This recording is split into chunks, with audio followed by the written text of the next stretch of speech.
Daniel Craig and Jay Cutler are both over 50 years old. Both are disciplined, both are successful, both built incredible physiques, but their training philosophies could not be more different. Let's start with Mr. Olympia Jay Cutler's bodybuilding style absolutely works.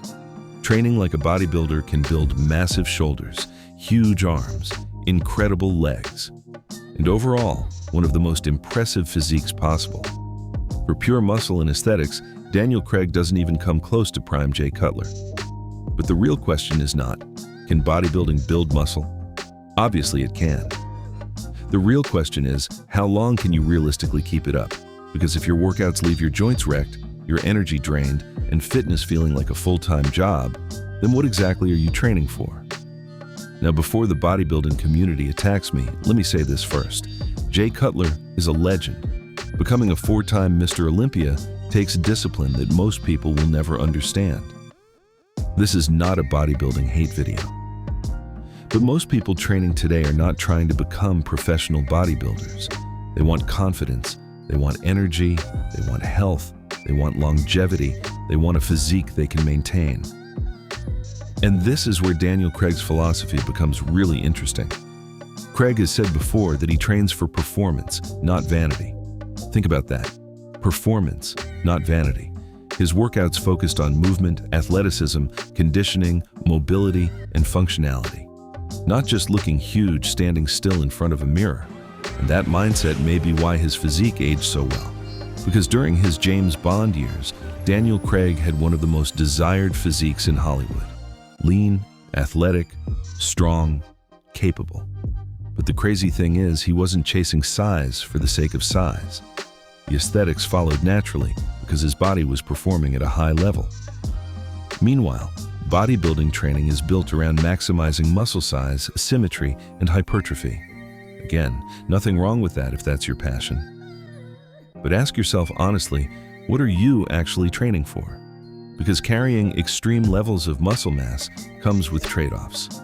More body weight means harder recovery, more stress on joints, more food requirements, and often less mobility over time. Meanwhile, Daniel Craig's entire approach seems built around sustainability. Not extremes, not perfection, consistency. His workouts focused heavily on compound movements, conditioning, mobility, and recovery.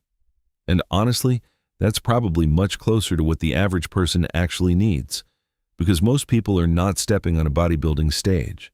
They still need to go to work, play with their kids, move without pain, and still have energy at the end of the day. And maybe the most underrated part of Daniel Craig's philosophy is recovery. At nearly 60 years old, he prioritizes sleep, mobility work, stretching, active recovery, and even ice baths. Because eventually your body collects the bill. But here's the really interesting part. Even Jay Cutler himself no longer trains the same way he did during his Olympia years. At 52 years old, Jay now focuses much more on longevity, mobility, recovery, cardio, and sustainability. He still trains hard, but his workouts are now simpler and more balanced. And honestly, I think that says a lot.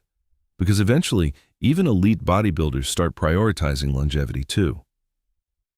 Now, does this mean building muscle is bad? Absolutely not. Building muscle is incredibly important for health, confidence, strength, metabolism, and aging well. But there's a difference between building muscle to improve your life and sacrificing your life chasing extreme physiques. And maybe that's the biggest lesson here. The best physique is not always the biggest physique. It's the one that allows you to stay healthy, move well, feel confident, and continue enjoying life decades later.